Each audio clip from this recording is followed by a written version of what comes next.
I know how this sounds. Like every story where the wife should have known earlier, should have seen the signs, should have done something before it all fell apart. But the truth is, you don't see the signs when you're living inside them. You just think it's Tuesday. The office lights flickered once at 4:47 p.m., that dull buzz I'd noticed 100 times, the one you only hear when you're the last person on the fourth floor. I straightened my chair, the wheels scraping against the beige carpet. The email was still open on my screen, James's work account, on my personal laptop, a mistake I'd have killed to avoid. "You need to tell her," the message read. "Or I will." The sender was Rachel. I'd never heard the name before that moment. I looked at the clock. 4:48, 1 minute left before the cleaning crew came through. The boiler made that banging sound again, the one maintenance said they'd fixed. My phone buzzed on the desk. James, calling. I let it ring. That was Tuesday. I didn't sleep that night, but I didn't cry either. I sat on the edge of our bed, my bed, I guess, though I didn't know it yet, and I went through his phone. He'd left it charging on the nightstand, the same way he did every night, trusting me not to look. And I hadn't. Not in 18 years. But trust is a funny thing. It doesn't break all at once.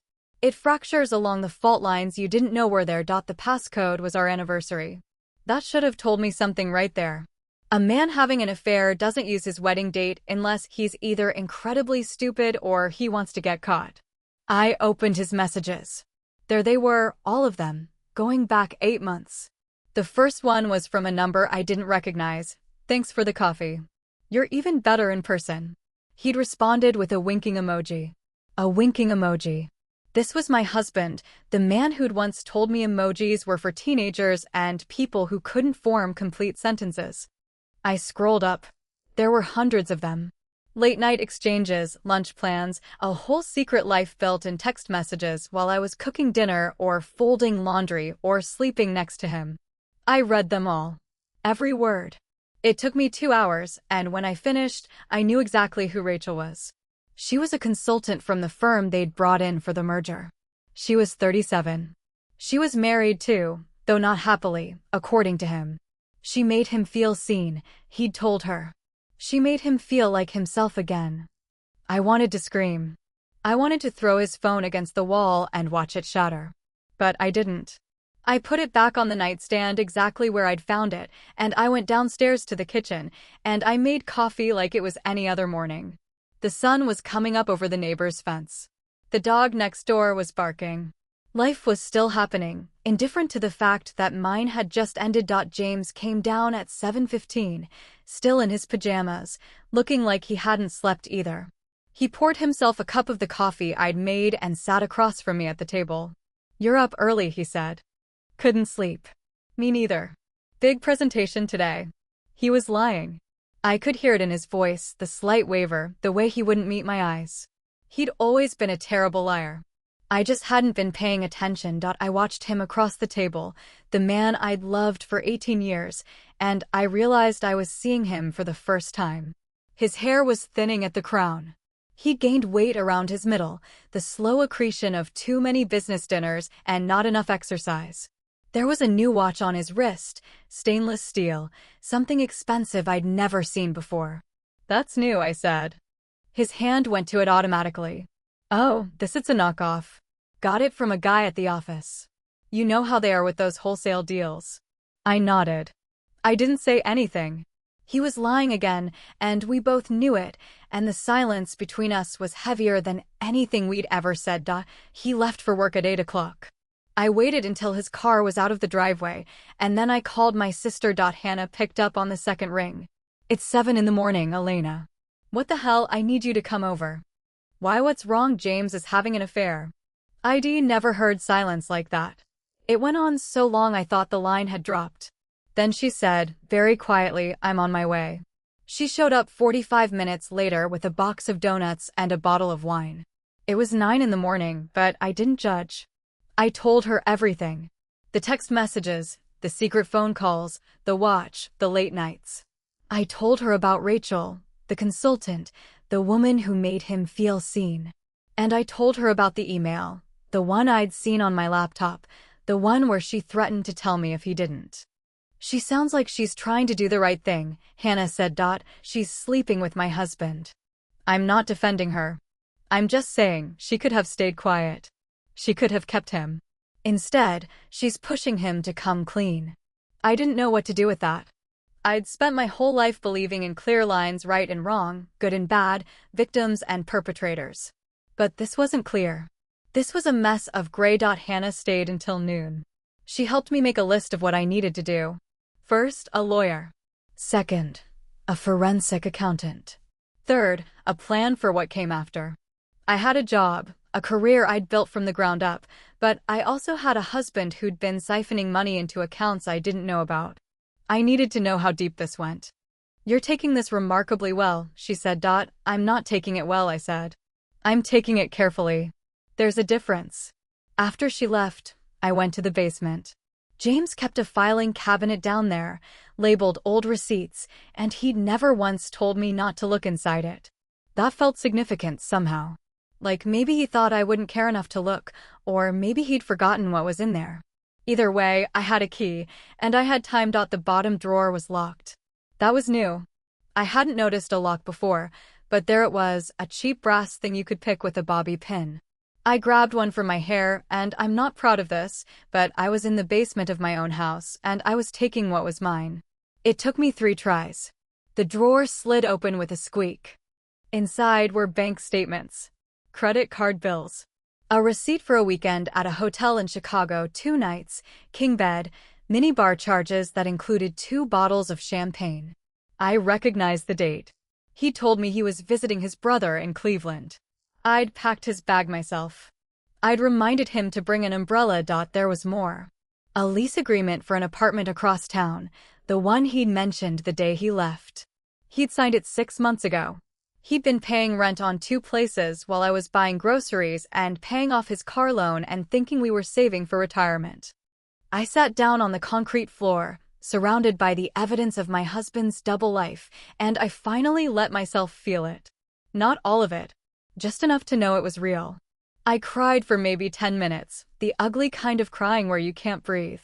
Then I stopped. I wiped my face on my sleeve. I took pictures of everything with my phone, every statement, every receipt, every piece of paper that proved what he'd done. When I was done, I put it all back exactly the way I'd found it. I locked the drawer. I went back upstairs and called my attorney. Suzanne answered on the first ring. What's the damage? 8 months, I said. He's been hiding assets. There's an apartment. Credit cards I don't know about. I need to know how much he's taken. Send me everything you have. And Elena, don't tell him you've found it. Not yet. You hold that information until you need it. I know. Are you okay? I don't know yet. I hung up. I went to my office. I turned on my laptop, and I saw that James's account was still logged in. He'd been using my computer again. And there, in his drafts folder, was a message he'd started writing but never sent. Asterisk Rachel, I can't keep doing this. I love her. I've always loved her. You were a mistake, and I'm so sorry. I'll pay you whatever you want, just please don't tell her. Please. She can't know what I've done. It would destroy her. Asterisk, the irony of it made me laugh out loud, a harsh sound I didn't recognize. He was worried about destroying me. He'd spent 8 months lying to me, taking money from our joint accounts, building a whole other life, and he was worried about destroying me. I closed the draft. I didn't delete it. I wanted him to see it the next time he logged in, to know that someone had read it. But that was petty, and I knew it, and I was better than petty. So I opened a new document instead, and I started writing. Not a letter to him. Not a list of grievances. Just a timeline. Everything I knew, everything I'd found, everything I suspected. I dated each entry. I cited sources. I was building a case, not for a court of law. I'd leave that to Suzanne, but for myself. I needed to see it all in one place. I needed to understand the shape of what he'd done. I was still writing when my phone buzzed. A text from an unknown number. Asterisk, I told him he had to tell you. He promised he would. Did he? Asterisk, it was her. Rachel. The woman who'd been sleeping with my husband was texting me to check if he'd followed through. I stared at the message for a long time. I thought about ignoring it, blocking the number, pretending she didn't exist. But that wasn't who I was. I'd spent 18 years pretending not to see things. I was done with that. Asterisk, he told me. Asterisk, I wrote back. Do you know about the money? The response came almost immediately. Asterisk, what money? Asterisk, I didn't answer. I let her sit with the question, the same way I'd been sitting with my own questions for days. Let her wonder. Let her sweat. She was part of this now, whether she'd meant to be or not. That night, I slept in the guest room. James had taken the apartment, but I couldn't stand the thought of our bed. The sheets still smelled like him. The pillow still had the dent from his head. I spread a blanket on the floor of the guest room and lay there, staring at the ceiling, and I felt something I hadn't felt in years. I felt free. It was the strangest thing. My marriage was over, my husband was a liar, my future was uncertain, and I felt free.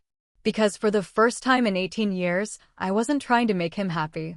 I wasn't walking on eggshells. I wasn't pretending I didn't see the cracks. I had nothing left to lose. And that, I realized, was the most dangerous thing of all. I was at my desk at 8:47 a.m. when the flowers arrived. White roses, a dozen of them, wrapped in that expensive paper from the shop on Madison.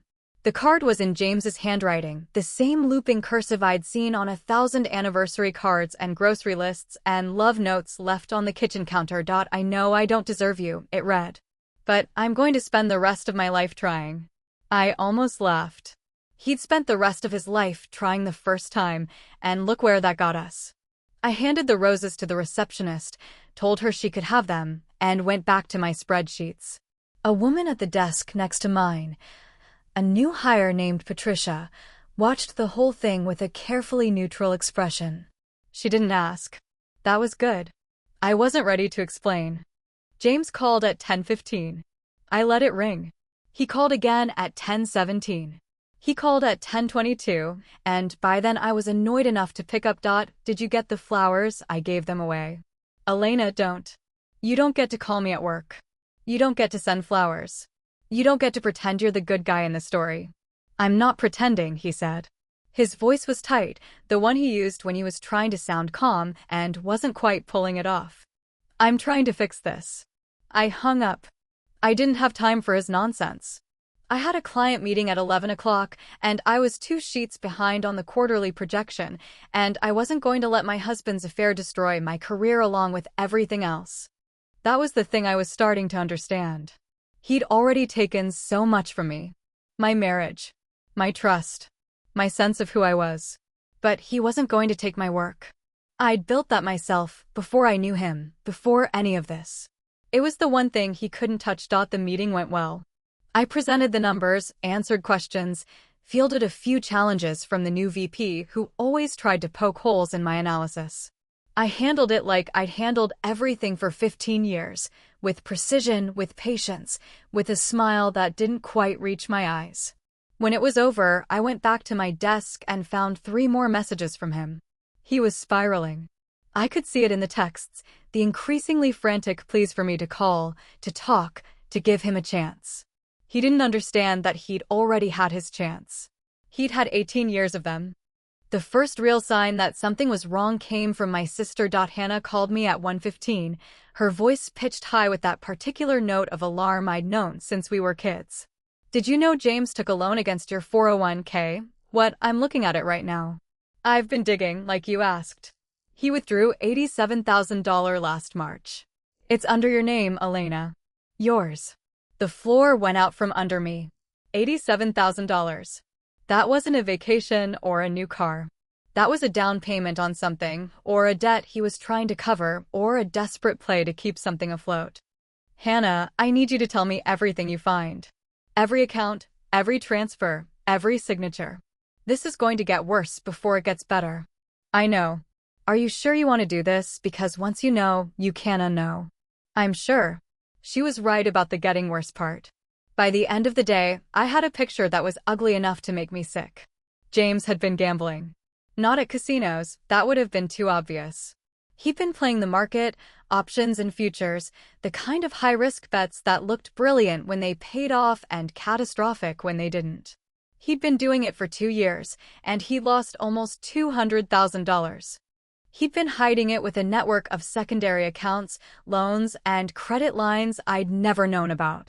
And he'd used my retirement fund as collateral for one of his debts, a move so reckless I couldn't even process it. I sat in my car after work, parked in the lot beneath my office building, and I stared at the dashboard. I didn't cry. I was past crying. What I felt was something colder, something that felt like clarity. This wasn't just an affair. This wasn't just a midlife crisis. This was a man who'd systematically dismantled everything we'd built, piece by piece, and hadn't thought twice about it. My phone buzzed. It was him again. I answered. I know about the money, I said. No hello. No how are you. Just the truth. Silence. Then, Elena, I can explain. Explain it, then. The words that came out of him were a disaster. He'd gotten in over his head, he said. He'd been trying to make it back. He'd thought he could turn things around before I found out. He was ashamed. He was sorry. He was all the things he should have been before he ruined both our lives. You took money from my retirement account, I said. You used my name on loans I never signed. You've been paying for an apartment I never knew about while you were bleeding us dry. I was going to fix it. I had a plan. You always have a plan, James. That's the problem. You think plans are the same as actions, and actions are the same as consequences, and none of it matters because you'll figure it out later. But you never figure it out later. You just make it worse. I hung up. I turned off my phone. I drove home in silence, and I didn't think about anything. I just drove, and the city went by, and somewhere in that drive I made a decision I didn't know I was making. I was done. Not angry. Not sad. Just done. The way you're done with a job that sucked the life out of you, or a house that's more trouble than it's worth, or a car that's cost you more in repairs than it cost to buy. I was done with James, and I was done with the life I'd built around him, and I was done pretending any of it was salvageable. The house was empty when I got home. I'd asked him to stay away, and for once, he'd listened. I walked through the rooms I'd known for 15 years, the kitchen where we'd cooked together, the living room where we'd watched our nephew's first steps on a video call, the bedroom where we'd slept side by side for most of our marriage, and I felt like a ghost in my own life. I went into his home office. He'd left his laptop behind, the personal one, the one he'd been so careful about. I opened it. The password was still our anniversary. I logged in, and I started poking around. What I found was worse than I'd imagined. There was a folder labeled R with photos I didn't want to see. There were emails to Rachel that went back longer than 8 months, some of them romantic, some of them practical, some of them just boring day-to-day stuff that he should have been sharing with me. But the worst thing was the file called Retirement Plan. It was a spreadsheet. His plan, I realized, the one he'd mentioned on the phone. He'd mapped out how to pay back the money he'd taken, month by month, over a period of 3 years. There were entries for selling the house, for cashing out other accounts, for borrowing against his own life insurance. It was detailed and meticulous and completely insane. He'd actually thought he could hide all of this from me and fix it before I found out. I closed the laptop. I went into the guest room, the same one where I'd slept on the floor the night he told me about the affair, and I lay down on the bed and stared at the ceiling. My phone buzzed. I'd turned it back on. It was Hannah again. I found something else, she said. There's a woman named Margaret who called his office yesterday. She's someone else, Elena. Another one. From before Rachel. How do you know? Because she called his office line. The receptionist transferred her to his assistant, who put it in the notes. The assistant called James, and he told her to take the number and say he'd call back. But the note says, Margaret, personal matter, urgent. And when I Googled her, she works at the same consulting firm he used to contract with. 6 years ago. 6 years. He'd been doing this for 6 years. Maybe longer. I didn't say anything. I couldn't. The words had left me.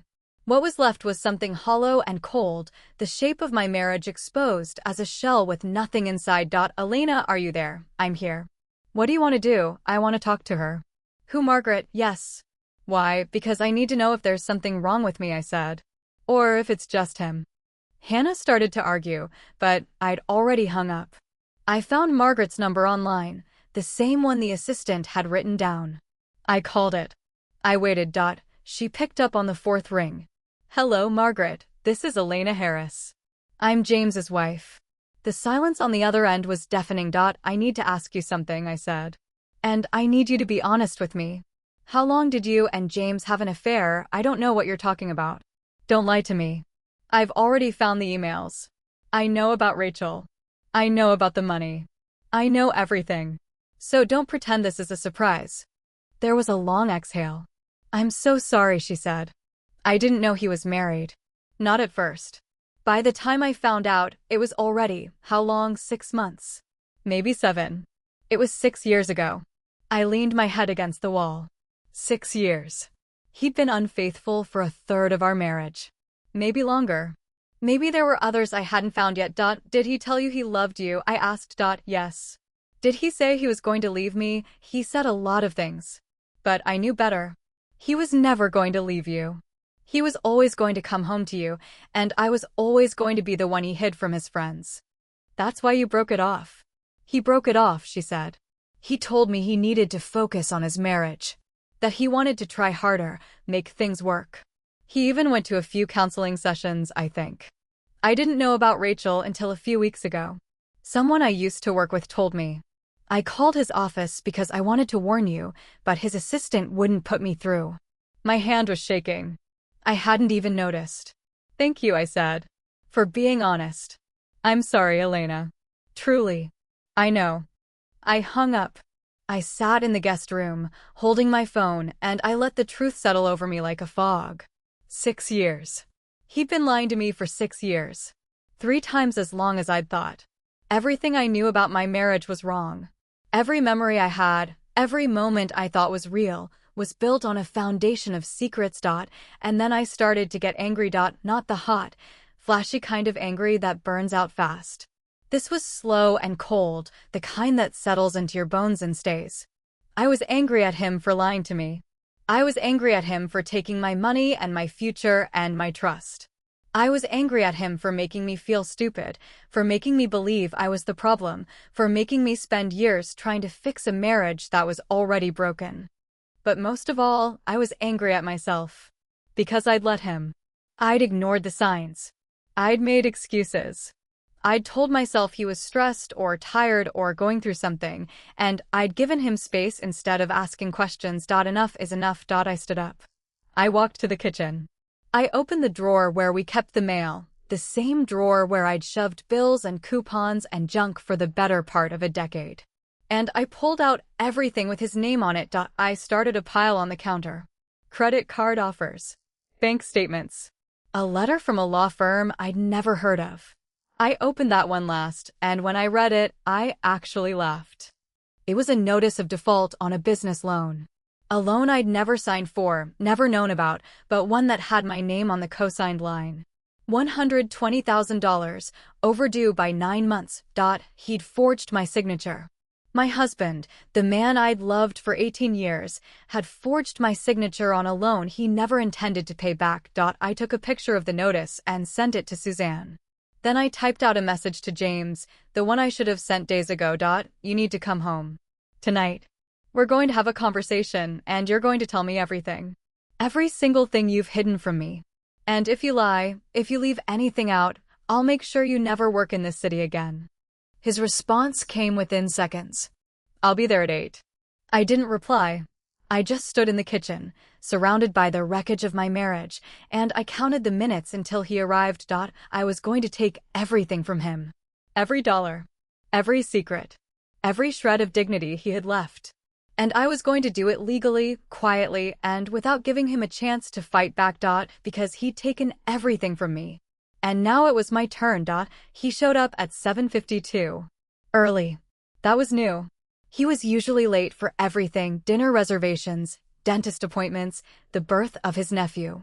But tonight he was early, and he was wearing the suit he only brought out for board meetings and funerals. I didn't know which one this was. I'd changed into jeans and a sweater. Casual. Comfortable. The clothes of someone who wasn't trying to impress anyone. I wanted him to see that I didn't need to dress up to have this conversation. I was already the one in control. He walked in like he owned the place. That's what I'd always liked about him, the way he could enter a room like he'd been invited.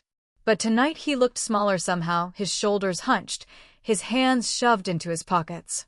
He closed the door behind him and stood in the foyer like he was waiting for permission to come further. "Sit down," I said. I pointed to the kitchen table. Saturday I stayed standing. I wanted the height advantage. I wanted him to look up at me, to feel small, to understand that this wasn't a conversation between equals. "Before you say anything," I started, "I want you to know that I know everything. The money, the loans, the apartment, Rachel, Margaret, the others I'm sure you've conveniently forgotten to mention. I know all of it." "Elena, don't interrupt me. I'm going to tell you what's going to happen next, and you're going to sit there and listen. If you speak before I'm done, I'll walk out that door and you'll never see me again." He closed his mouth. He nodded. I'd never seen him look so docile. "First," I said, "you're going to sign a separation agreement. Suzanne will send it to your attorney tomorrow. You'll sign it, and you won't fight any of the terms, because if you do, I'll release the documents to your firm. The ones that prove you forged my signature on a business loan." His face went white. "Those are private. They're criminal, James. That's what they are. I could go to the police. I could have you arrested. But I won't, because I want this to be clean, and I want it to be over, and I don't want to spend the next year of my life in a courtroom watching you try to explain yourself to a judge." He was breathing too fast. I could see his chest rising and falling under that expensive suit. He looked like a man who'd just realized he was standing on a trap door. "The apartment," I continued. "You'll terminate the lease. You'll move all your things out of this house within 30 days. You'll pay for my attorney fees and the cost of the forensic accountant who's going to go through every single financial record you've ever touched. And you'll never, ever contact me again except through lawyers." "Elena, please, I'm not done." He stopped. He looked at me with something that might have been fear, might have been regret, might have been the first real emotion he'd shown me in months. "I don't want your money," I said. "I want what's mine. And once I have it, I want you to disappear from my life. You'll be a name on a piece of paper, a line item in my financial records, a footnote in my history. And eventually, I'll forget you even existed." He started to cry. I watched him, this grown man sobbing at my kitchen table, and I felt nothing. Not pity. Not anger. Not even satisfaction. Just an empty, hollow calm. "I'm sorry," he said. "I'm so sorry, Elena. I never meant to hurt you." "You never meant to do anything," I said. "That's the problem. You just let things happen. You let the affair happen. You let the money happen. You let every terrible decision happen without ever once stopping to think about the person who'd have to clean up the mess." I walked over to the sink. I filled a glass with water. I drank it slowly, watching him cry, and I didn't offer him a glass or a tissue or any of the small kindnesses I'd given him for 18 years. "Who was the first one?" I asked. He looked up at me, confused. "The first person you cheated with. Margaret or someone before her, you don't remember. That's even worse, James." "How many women have there been?" He didn't answer. He just shook his head, tears running down his face, and I realized he genuinely didn't know. The number was too high. He'd lost count. I sat down across from him. "I want to understand something," I said. "Why did you marry me, not why you stayed? I already know that answer. You stayed because it was easier than leaving. But why did you marry me in the first place?" He wiped his face with his sleeve. "Because I loved you. I still do, Elena. I never stopped." "Then why did you do this to me?" He didn't have an answer. He just sat there, broken and sorry, and I watched the man I'd loved for 18 years dissolve into the admission that he'd never really known what love meant. He stayed for another hour. I asked him questions, and he answered them, and I wrote down everything he said. The timeline, the names, the money, the lies. By the time he left, I had 11 pages of notes, and he had nothing left to hide. I didn't see him again for 3 weeks. In those weeks, I talked to Suzanne every day. We drafted the separation agreement.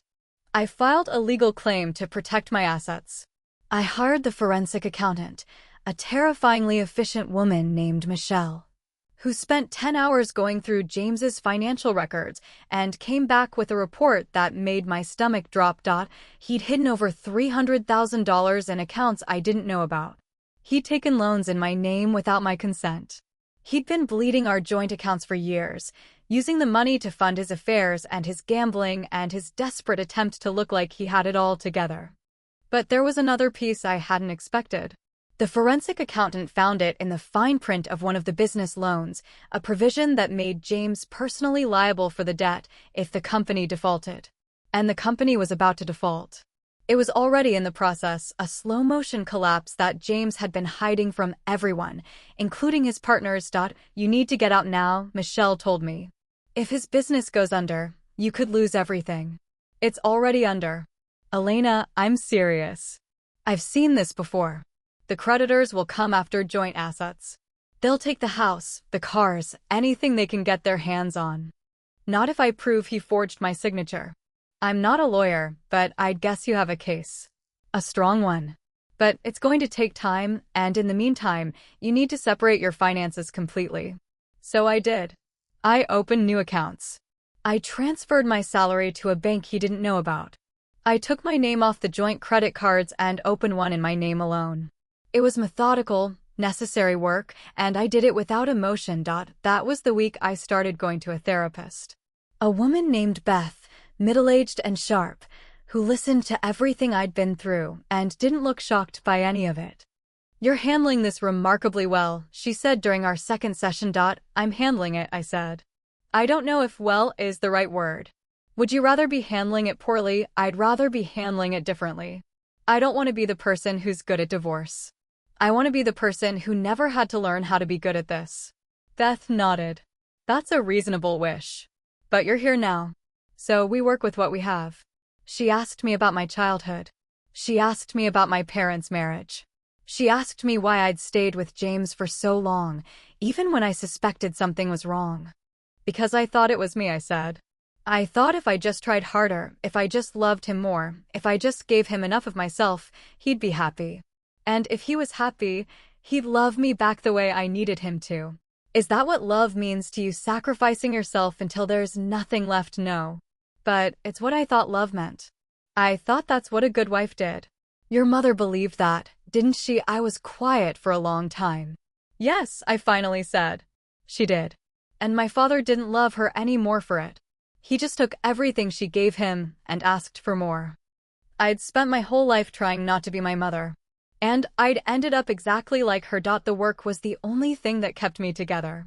I dove into it like I was drowning, because in a way, I was. I took on extra clients. I stayed late every night. I became the person everyone could count on, the one who had the answers, the one who never cracked under pressure. It was a mask, but it was a good one, and I wore it well. The mask slipped one afternoon when I was at lunch with Hannah. We were at a cafe near my office, and she was telling me about her kids, and I was nodding along, and then she said something that broke me open. Your nephews miss you. They keep asking when Auntie Elena is coming over. I'll come soon, I said. I promise. You always say that.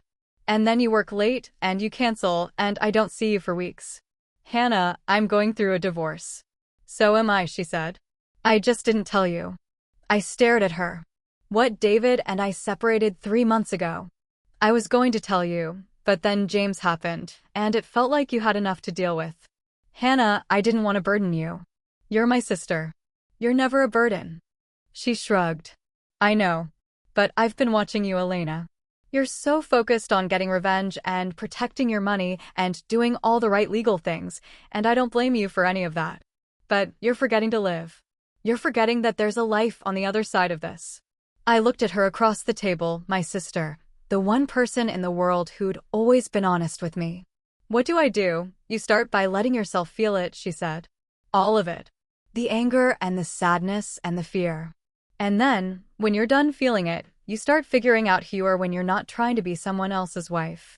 That night, I went home to the empty house, and I let myself feel it. I cried until I had nothing left. I screamed into a pillow. I threw a glass against the wall and watched it shatter. And when I was done, I cleaned up the mess, and I realized something. The glass was gone. But the wall was still there. It was a little cracked, a little marked, but it was still standing. And so was I. Suzanne called the next morning. The separation agreement is ready, she said. Your husband signed it. He signed it. Just like that, just like that. He didn't even read it through. His attorney tried to push back on a few points, but James overruled him. He wants it over, I said. He just wants it to be done. Maybe. Or maybe he's afraid of what you'll do if he fights it. I didn't care which one it was. He'd signed. The agreement was final. I was legally separated from my husband, the man who'd lied to me for most of our marriage, and I had everything I needed to build a new life. But I wasn't done. Not yet. Because there was one more piece I needed to understand, and I had to hear it from her. I called Rachel. She answered on the second ring. I'd never spoken to her before, not directly, not the way I'd spoken to Margaret. But I needed to hear her voice. I needed to understand who this woman was, the one my husband had risked everything for. This is Elena, I said. I think we need to talk. There was a long pause. I was hoping you'd call, she said. I've been wanting to explain. Explain what to explain that I didn't know. Not at first. He told me he was separated. He told me you'd agreed to see other people. He told me a lot of things that weren't true. Those are the same things he tells everyone. I know that now. I only figured it out a few months ago, when I started seeing the gaps, the excuses, the canceled plans, the way he'd always have to leave. I confronted him, and he admitted he'd lied. And you stayed. I made a mistake. I know that. But I told him to tell you. I pushed him to confess. I thought it would be the right thing to do. Do you think it was? I think you deserve to know, she said. And I think he would have kept lying to you forever if I hadn't pushed. I sat down on the floor of my living room, my back against the wall, my phone pressed to my ear. I felt like I was talking to a stranger, but a stranger who'd somehow ended up in the center of my life. Why are you telling me this? I asked. Because I'm not a bad person, she said. I did a bad thing. There's a difference. I didn't know if I believed her. But I believed that she was trying in her own way to make it right. And that was more than James had ever done. Thank you, I said, for telling me the truth. I'm sorry, Elena. I'm so sorry. I know. I hung up. I sat in the empty living room, surrounded by boxes I'd started packing, and I realized something I hadn't expected. I wasn't angry at her. Not really. She'd been lied to, just like I had. She'd made a mistake, but she'd tried to fix it. And while that didn't excuse anything, it made her human in a way James had never been. I started packing the kitchen. I wrapped each glass in newspaper, each plate in bubble wrap, each memory in the careful packaging of someone who was ready to move on. The house was too big for me anyway. Too many rooms. Too many ghosts. I had a new apartment, a small one near my office, and I was going to move in 2 weeks. I was going to start over. I was going to build a life that didn't revolve around my husband's secrets and lies. And for the first time in 18 years, I was going to be enough. The morning I moved out of the house, I woke up at 4:30 a.m. and couldn't go back to sleep. I lay in the guest room bed, the one I'd slept in for weeks now, and I listened to the sounds of the house settling around me. The creaks and groans of a building that knew it was being abandoned. I'd lived in this house for 15 years, and I'd never noticed how much noise it made. I got up at 5 o'clock. I made coffee. I sat at the kitchen table, the same one where James had confessed, and I watched the sun come up over the neighbor's fence. The dog next door wasn't barking yet. The street was quiet. I was alone in my house, and for the first time in months, I felt peaceful. The movers came at 8 o'clock. I'd hired a company, a professional crew that didn't ask questions and didn't make small talk. They packed the rest of my things in 3 hours, the boxes I hadn't gotten to, the furniture I was keeping, the few pieces of art I'd taken in the divorce. I didn't take much. The house was mostly his anyway, his taste, his choices, his life. I was just taking what was mine. I watched them carry out the last box, a heavy one filled with photo albums and memorabilia, and I realized I hadn't looked at any of those photos in years. They were relics from a different life, a marriage that had ended long before I knew it. I walked through the house one last time. The kitchen, where we'd cooked dinners and argued over burnt pans. The living room, where we'd watched movies and pretended everything was fine. The bedroom, where we'd slept side by side and never said what we were really thinking. Every room was full of ghosts, and I was ready to leave them all behind. I locked the front door. I handed the keys to the real estate agent who was handling the sale. I got in my car and drove away, and I didn't look back. The apartment was small, but it was mine. A one-bedroom with a galley kitchen and a living room that doubled as a dining room. The windows faced a brick wall, not the city view I'd had in the house, but there was light. I hadn't realized how much I'd missed light. I spent the first week unpacking. I arranged my furniture. I hung my art. I bought new towels, new sheets, new everything. I wanted to start fresh, to surround myself with things that didn't have memories attached to them.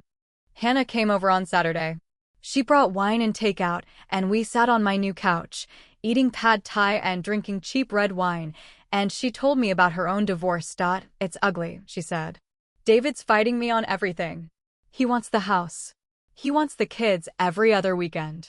He wants to pay less child support than the state says he has to. I'm sorry. Don't be. I knew he'd be like this. I just didn't want to admit it. I poured her more wine. You're going to be okay, I said. I know.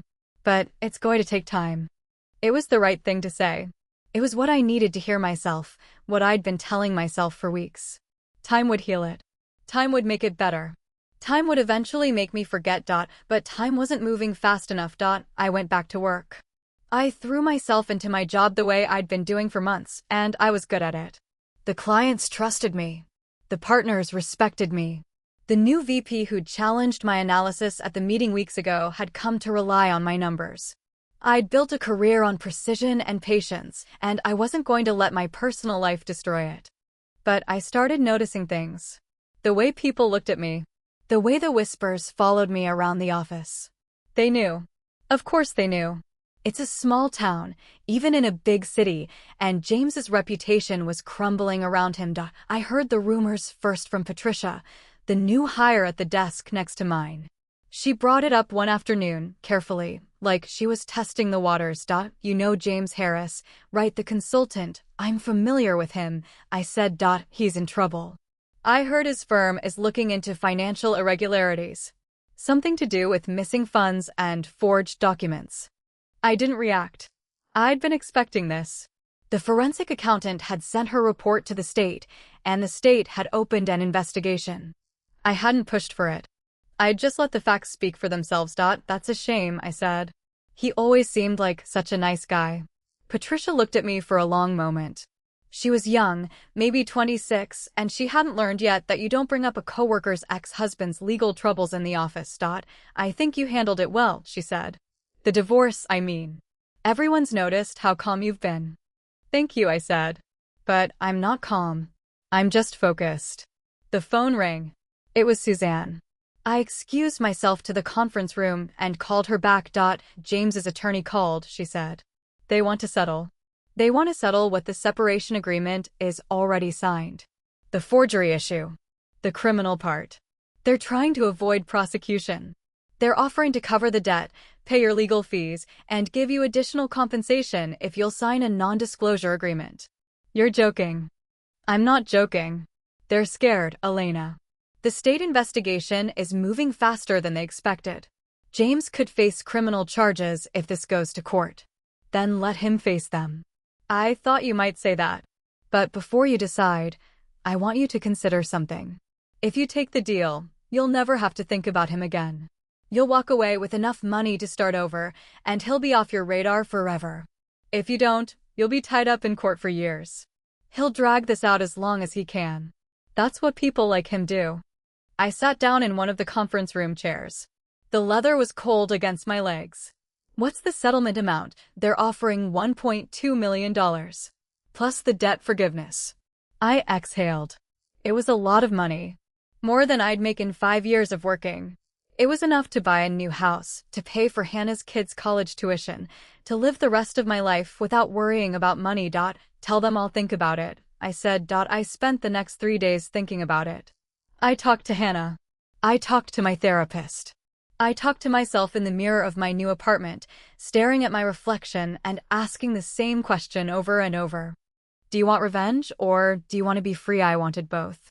But I couldn't have both. I called Suzanne on the third day. Tell them I'll take the deal, I said. But I want one more thing. What's that? I want a written apology. From James. In his own handwriting. And I want it delivered to me in person. That might be a tough sell. Then they can take the deal or leave it. I'm not negotiating. Suzanne laughed. I forgot how stubborn you are. No, you didn't. The deal took another 2 weeks to finalize. The money was deposited into my account.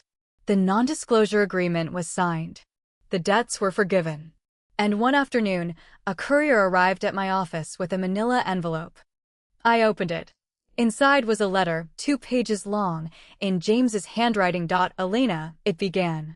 I've written this a dozen times and thrown each version away. I don't know how to say what I need to say.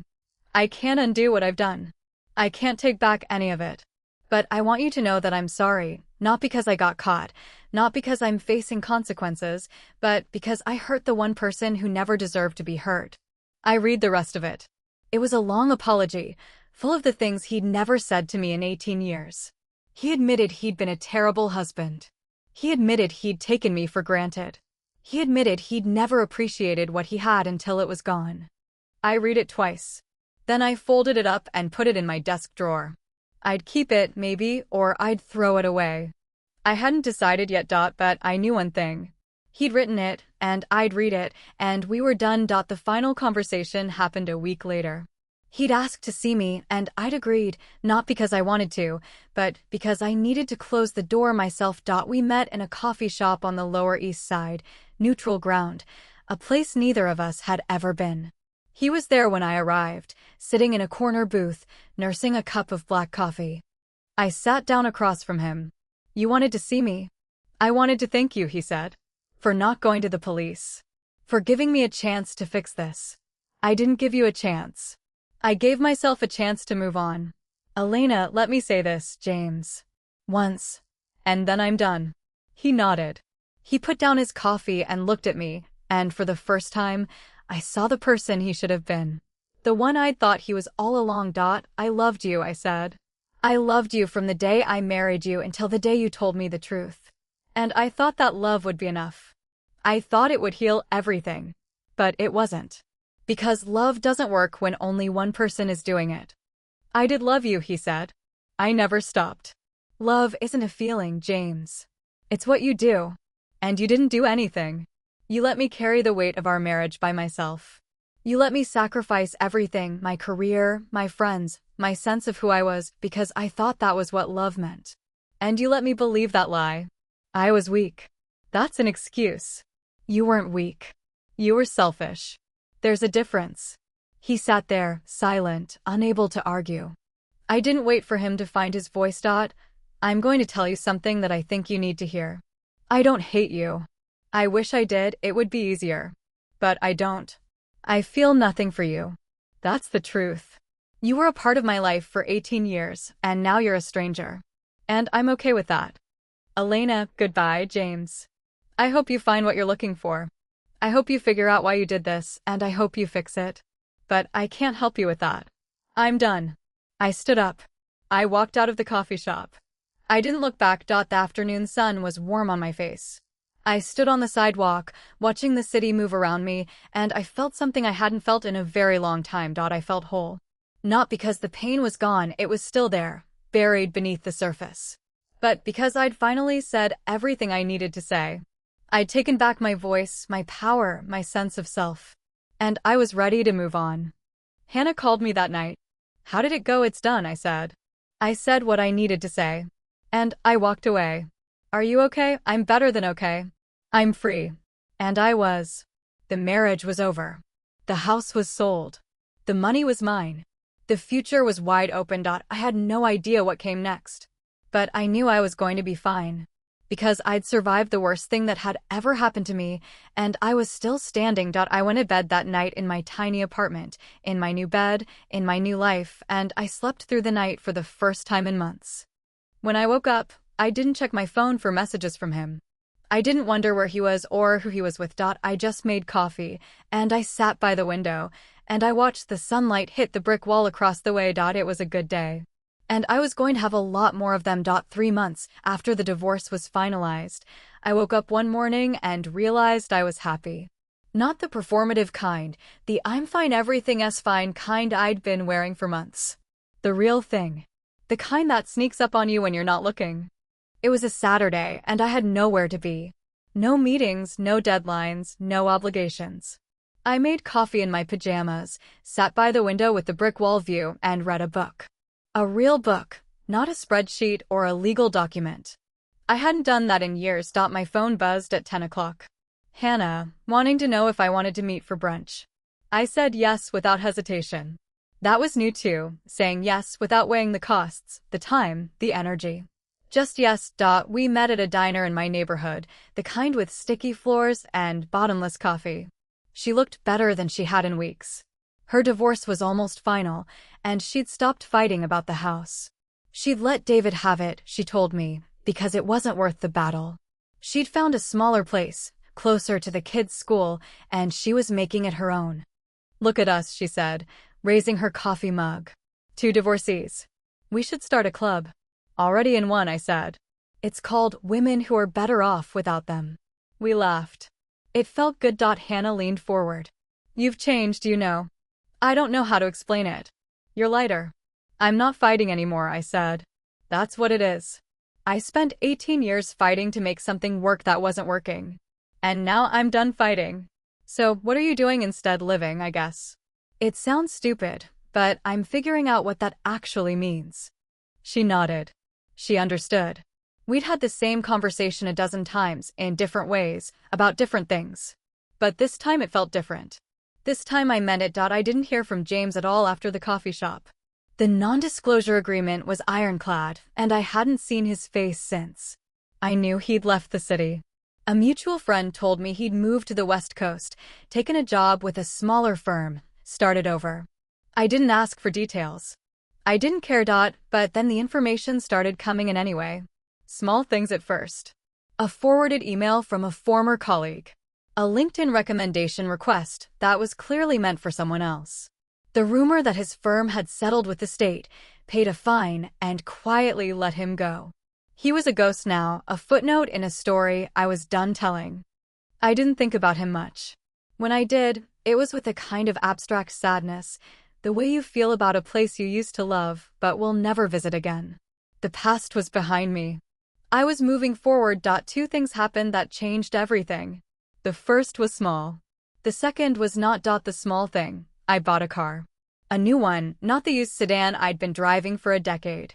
I didn't need a new car, my old one still worked. But I wanted one, so I bought it.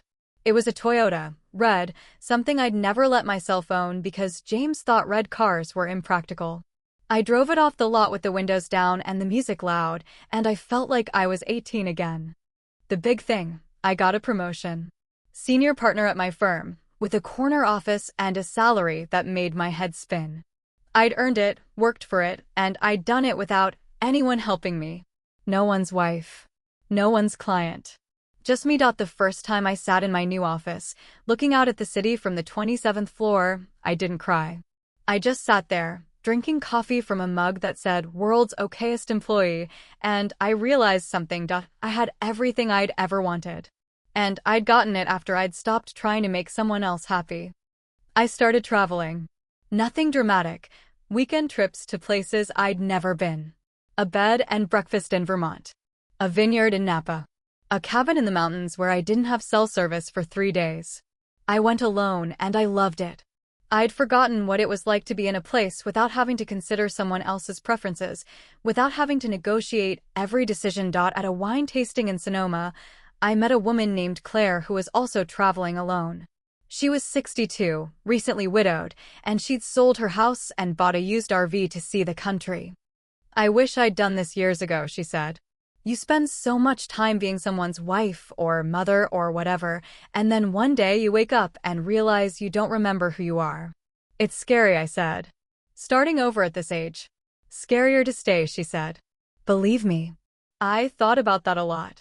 About the choices we make, the things we give up, the people we let become our whole world. I'd done that with James. I'd given him everything, and he'd taken it, and I'd thought that was love. Now I knew better. I started writing. Nothing serious, just a journal at first. Then a blog, anonymous, about starting over. About the things we never talk about. About the quiet chaos of undoing a life that wasn't yours to begin with. People read it. Women mostly. They wrote to me, shared their own stories, their own moments of waking up and realizing they'd been sleepwalking. I didn't answer all of them. There were too many, but I read every one. One message caught my attention. It was from a woman in Oregon, a mother of 3, who'd found out her husband was cheating when he accidentally texted her instead of his mistress. I thought I was alone, she wrote. I thought I was the only one who'd been blindsided. Your story made me realize I wasn't. I wrote back. Then she wrote back. And somehow, without planning it, I had a friend. A stranger who understood what I'd been through because she'd been through something similar. She called me one night, from her kitchen, while her kids were asleep. I'm leaving him, she said. This week. I've been planning it for months, and I'm finally ready. That's huge, I said. I know. I'm terrified. You're going to be fine. You're going to be better than fine. How do you know? Because I was terrified too. And I made it. You'll too. She did. She left him, moved into a smaller place, started rebuilding. And I watched her do it, the way she'd watched me, and I realized something. We weren't alone. We'd never been alone. We just hadn't known how to find each other. The money from the settlement was still sitting in my account. I'd been saving it, not sure what to do with it. I'd used some for the car, for the trips, for the apartment. But most of it was untouched. It felt wrong somehow, spending money that came from a man who'd lied to me for years. But then I thought about what Claire said. The scarier thing is staying. Staying stuck. Staying frozen. Staying in the past. So I used some of it. I opened a college fund for Hannah's kids. She didn't know, and I wasn't going to tell her. Not yet.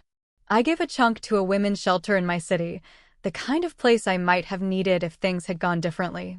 And I put the rest into a retirement account that was just mine, no strings attached. For the first time in my life, I had financial security that I'd built myself, with help from no one. That felt better than revenge. Better than any apology. Better than watching James crumble. I was free. And freedom, I was learning, wasn't a destination. It was a practice. You had to choose it every day. I didn't date. People asked, but I wasn't ready. I didn't know if I'd ever be ready. The thought of opening myself up again, of trusting again, of giving someone else the power to hurt me, felt impossible. But I didn't shut it down entirely. I left the door open, just a crack. I'm not looking, I told Hannah. But if someone shows up, I'll notice. That's the healthiest thing you've ever said, she replied. It was. I'd spent my whole life looking for someone to complete me. And now I was complete on my own. One night, I sat in my apartment, looking at the brick wall through the window, and I thought about everything that had happened. The affair. The money. The lies. The aftermath. The rebuilding. I'd been through something terrible. Something that had broken me in ways I was still discovering. But I'd survived. And survival, I'd learned, wasn't about getting back to where you started. It was about becoming someone new. Someone stronger. Someone who knew her own worth. I finished my wine. I went to bed. And I slept, peacefully, through the night. In the morning, I woke up, made coffee, and sat by the window. Another good day.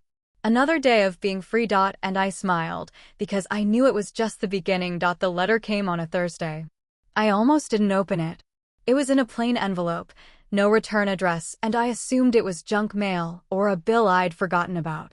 But the handwriting was familiar, that looping cursive I'd once known better than my own. I sat down at my kitchen table and stared at it for a long time before I opened it. Inside was a single sheet of paper. Elena, I'm writing to tell you something I should have told you years ago. I've been in therapy. I've been doing the work.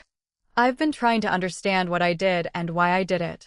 The truth is, I was broken before I met you. I was broken before I met anyone. And I spent my whole life pretending I wasn't. I loved you the only way I knew how, which wasn't really love at all. It was need. It was fear. It was a desperate attempt to fill a hole I didn't know how to name. You deserved better. You always did. I'm not writing to ask for forgiveness. I'm writing to tell you that I know what I did, and I'm accountable for it. I'm trying to be better. Not for you. For myself. I don't expect you to care and I don't need you to respond. I just needed you to know. I read it 3 times. Then I folded it up and put it in the same drawer where I'd kept his other letter, the one from the settlement. I wasn't sure how I felt. Not angry. Not sad. Just something else. Something I didn't have a name for. I called Hannah that night. He sent me a letter. James, yes. He's in therapy. He's trying to figure out why he did what he did. Are you going to respond? No. There's nothing to say. Are you okay? I don't know, I said. I thought I was done with him. I thought I'd moved on. And now this letter shows up, and I feel like I'm right back where I started. You're not, she said. You're just remembering where you were. There's a difference. She was right. I knew she was right. But it didn't make the feeling go away. The feeling was strange. It wasn't longing. It wasn't regret. It was something closer to recognition, the way you recognize a song you haven't heard in years.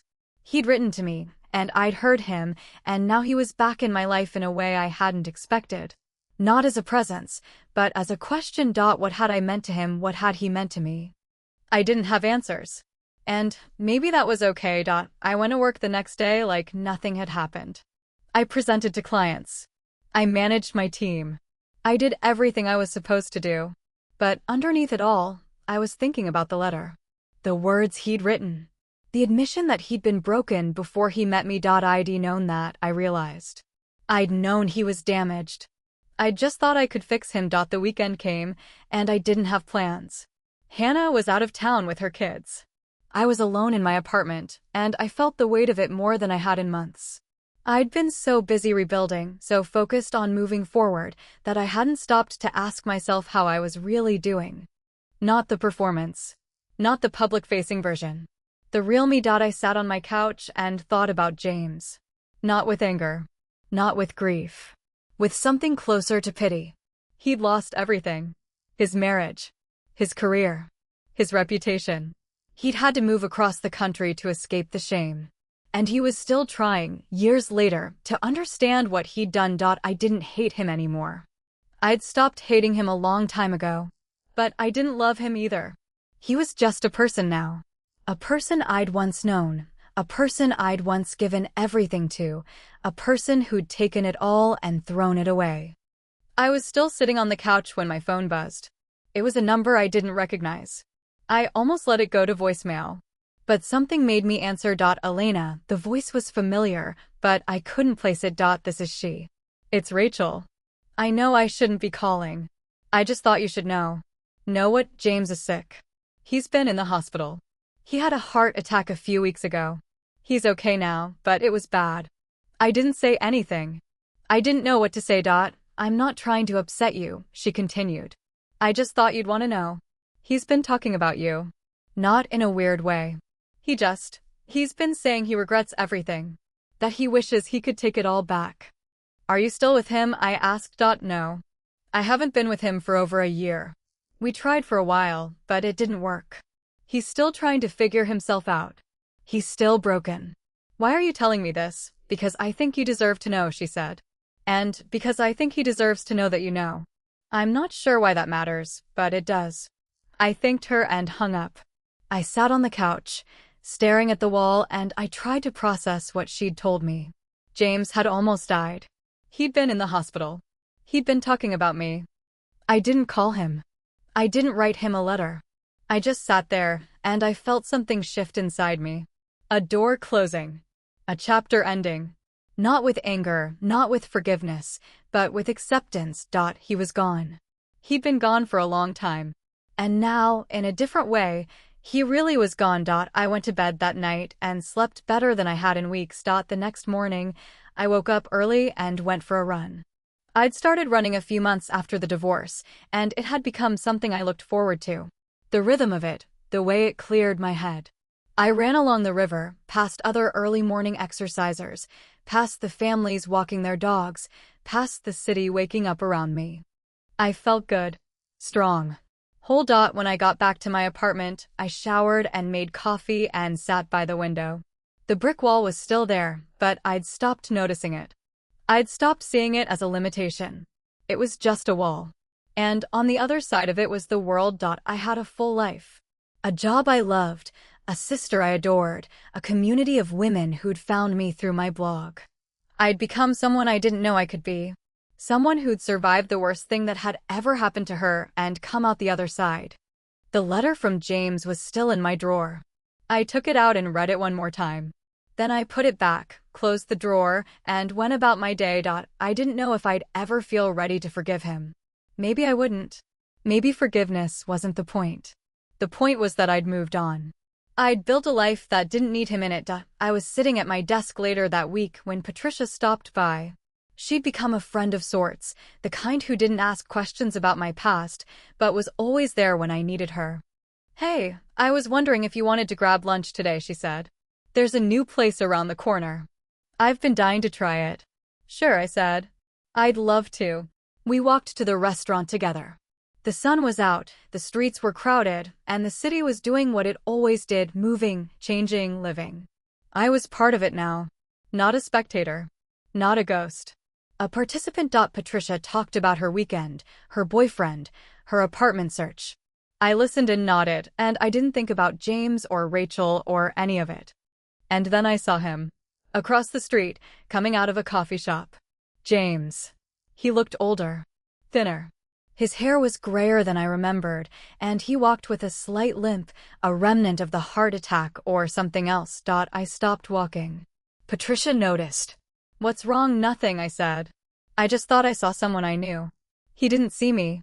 He walked the other way, into the crowd, and disappeared. I watched him go, and I didn't feel anything. Not sadness. Not anger. Not longing. Just a quiet acknowledgement that he was there, and I was here, and we were separate. Patricia looked at me. "Are you sure you're okay?" "I'm fine," I said. "Let's go eat."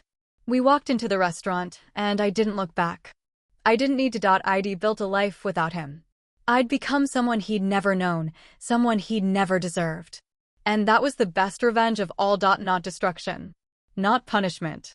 Just a woman, walking into a restaurant on a Thursday afternoon, entirely whole. I didn't tell anyone about seeing him. Not Hannah, not Patricia, not the women from my blog. It felt like something I needed to hold on my own, a private marker of how far I'd come. I'd seen my ex-husband on the street, and I hadn't fallen apart. I hadn't even blinked. That was the victory. But the universe has a way of testing you when you think you've passed the test. 3 weeks after I saw James on the street, he showed up at my office. Not at my apartment, he didn't have that address anymore, thank God, but at the building where I worked. I was coming back from lunch, walking through the lobby, and there he was, sitting on one of the leather benches near the elevator banks.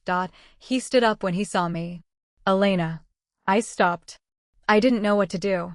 I didn't want to talk to him, but I also didn't want to make a scene in the middle of my office building. I walked over to him, keeping my distance, and I asked the only question that mattered.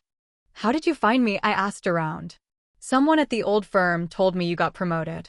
I looked up the address. "That's not an answer. I needed to see you. You almost died, and you needed to see me. You heard about that." He looked down at his hands. "I should have guessed Rachel would call you. She was always trying to do the right thing. She told me you were in the hospital. She told me you were talking about me." I was. "I've been doing a lot of thinking. About everything. I don't want to have this conversation here," I said. "There's a coffee shop across the street. Meet me there in 10 minutes. And James, if you don't show up, don't ever contact me again." He nodded. I watched him walk out of the building. I took the elevator up to my office, closed the door, and stood there for a full minute, trying to figure out what I was doing. I didn't have to talk to him. I could have walked away. I could have told security to remove him. But I'd been running from him for so long, and I was tired of running. This was the last conversation. The final one. And I was going to have it on my terms. I met him at the coffee shop. It was the same one where Patricia and I had gone, the one I'd seen him leave a few weeks earlier. He'd already ordered a coffee, black, and he'd gotten one for me too. He remembered how I took it. That stung more than I expected. "How did you survive?" I asked, sitting down across from him. "The heart attack. I was lucky. Someone found me. I'd collapsed in my apartment, and a neighbor heard the noise. They got me to the hospital in time. That's good. I'm glad you're okay. Are you? I don't wish you dead, James. I don't wish you anything. That's the point. He nodded slowly. He looked tired. Not sick, but worn out in a way I'd never seen before. The confidence I'd once known was gone, replaced by something softer, more fragile. I wanted to tell you something, he said. When I was in the hospital, when I was lying there, thinking I might not make it, I kept thinking about you. Not about what I'd lost. About what I'd thrown away. I'd never looked at it that way before. I always saw it as something that just happened to me, something I had no control over. But that's not true. I made choices. I made terrible, selfish choices. 18 years of choices. I know. I can't undo it. I can't take any of it back. But I can tell you that I see it now. I see what I did to you. I see the damage. And I'm not asking you to forgive me. I'm not asking for anything. I just want you to know that I understand. I took a sip of my coffee. It was good.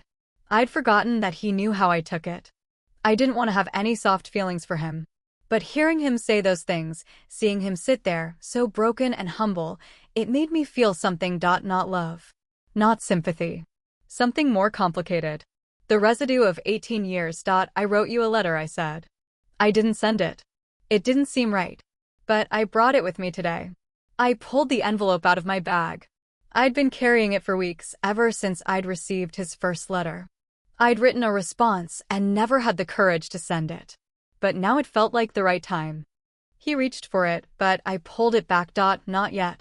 I'm going to read it to you. I need you to hear it. He sat back. I unfolded the paper and started to read. You asked me once, during the divorce, if I'd ever loved you. I said yes. That was the truth then, and it's still the truth now. But I've thought a lot about what love means. I used to think it meant sacrifice. I used to think it meant giving up parts of myself to make you happy. That's what I grew up seeing. My mother gave everything to my father, and she never got anything back. I thought that was just how it worked. I didn't know I could ask for more. I paused. He was watching me, listening, not trying to interrupt. The night you told me about Rachel, I sat in the guest room and I didn't sleep. I just lay there and I realized something. I'd spent 18 years trying to earn your love. I'd tried to be good enough, smart enough, patient enough. I'd tried to fix everything around us, to make it work, to hold it together. And none of it worked. Because you weren't going to love me differently no matter what I did. You could only love me the way you knew how, and that way was never going to be enough. I stopped. I looked at him. He was crying. Quietly, the way he'd cried at the kitchen table that night, like he couldn't help it. 18 years, I said. That's a long time to spend with someone. And we have a history. We have good memories too. I'm not saying we didn't. I'm not saying it was all bad. But I can't separate those memories from what came after. Every time I think of something good, I remember that while it was happening, you were lying to me. You were already building a life that didn't include me. I'm sorry, he said. I know those words don't mean anything anymore. But I'm sorry. It's okay if they mean something. It's okay if you're sorry. But you need to know that I'm not waiting for you to fix this. I've already fixed it.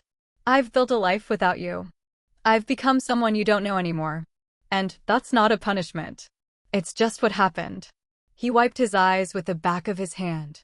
What happens now? I mean, you've seen me. We've talked. Is there a version of this where we're something to each other? Friends, I shook my head. No. That's not possible. Not because I'm angry, but because I don't need you. There's no space in my life for you anymore. And I don't mean that cruelly. I just mean that I've filled that space with other things. My job. My sister. My friends. The life I've built. You're not in it. I could be. As a presence, I mean. Not as a husband. Just James, stop. You're trying to find a way in and there isn't one. This is the conversation we're having right now. This is the last conversation we're ever going to have. And I need you to hear me say that. He didn't argue. He just nodded, his eyes still wet, and for a moment, I saw something I hadn't seen in years. The man I'd once known. The one who'd made me laugh, who'd held my hand, who'd promised to love me forever. He was still in there somewhere. But he was buried under layers of bad decisions and broken promises. Can I ask you something? I said. Anything. Did you ever think about me during the affair? Not about how you'd feel if I found out, but about me. As a person. As someone you loved. He thought about it. I could see him working through the question, trying to find an answer that was both true and kind. Sometimes, he said. Not in the way you mean. I thought about you when I was doing something we used to do. I thought about you when I felt guilty. But I didn't think about you as a person with feelings and wants and needs. I thought about you as the person I was hurting. There's a difference. Thank you for being honest. I owe you that much. We sat in silence for a minute. The coffee shop hummed around us, the sounds of strangers living their lives. I didn't feel sad. I didn't feel angry. I just felt finished. I'm going to go now, I said.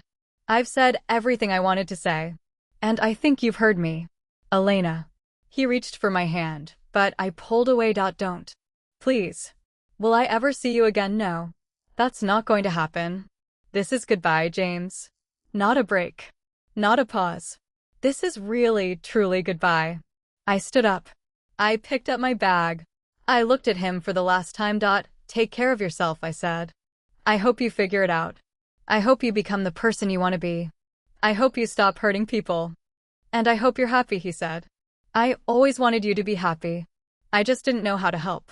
I walked out of the coffee shop. I didn't look back. The sun was setting, and the sky was orange and purple, and the air was cool on my face.